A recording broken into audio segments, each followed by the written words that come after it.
மிக பழமையான காலத்தில் தேவலோகத்தில் ஒரு பிரகாசமான தம்பதி வாழ்ந்தனர். சூரியதேவன் மற்றும் அவரது மனைவி சங்கியாதேவி. அவர்கள் ஒளியிலும் சக்தியிலும் மிகுந்தவர்கள். அவர்களுக்கு பிறந்த 3 பிள்ளைகள் யமன், யமுனை மற்றும் இரட்டை குழந்தைகள் அஸ்வினி குமாரர்கள். அஸ்வினி குமாரர்கள் மிகவும் அழகானவர்களாகவும் தெய்வீக சக்தி கொண்டவர்களாகவும் இருந்தனர். அவர்களுக்கு குதிரைத்தலை, மனித உடல், ஆனால் உள்ளத்தில் கருணை, அறிவு, மற்றவர்களின் துன்பத்தை நீக்க வேண்டும் என்ற எண்ணம் நிறைந்தது. அவர்கள் தேவலோகத்தின் வைத்தியர்கள் ஆனார்கள்.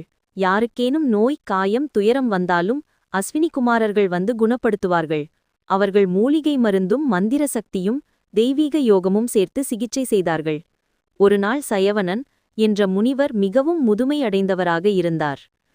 அவர் ஆழ்ந்த தபசு செய்து கொண்டிருந்தபோது அஸ்வினி குமாரர்கள் அவரை பார்த்தார்கள்.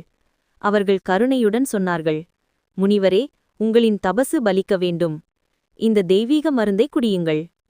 அந்த மருந்து குடித்த உடனே முனிவர் சயவனன் இளமையாக மாறினார். அவரது முகத்தில் ஒளி வீசியது, உடல் வலிமை திரும்பியது. அதை பார்த்து அவரது மனைவி சுகன்யா மகிழ்ச்சியில் கண்கள் நீர்த்தது. அவர் தம் கணவரை பார்த்து சொன்னார், இது உண்மையா? நீ மீண்டும் இளமையா மாறிவிட்டாயா? அஸ்வினி குமாரர்கள் புன்னகைத்தார்கள். இந்த அதிசயத்தை பார்த்த தேவலோகத்தில் உள்ள அனைவரும் அஸ்வினி குமாரர்களை பாராட்டினர். சூரிய தேவனும் மகிழ்ந்து அவர்களை ஆசிர்வதித்தார். அந்த நாளிலிருந்து அஸ்வினி குமாரர்கள் ஆயுர்வேதத்தின் தந்தைகள் என மதிக்கப்படுகிறார்கள். இன்றும் நாம் மற்றவருக்கு உதவினால், அவர்களின் நலம் கருதி நல்லது செய்தால் அஸ்வினி குமாரர்களின் ஆசிர்வாதம் நமக்கு கிடைக்கும் என்று நம்பப்படுகிறது.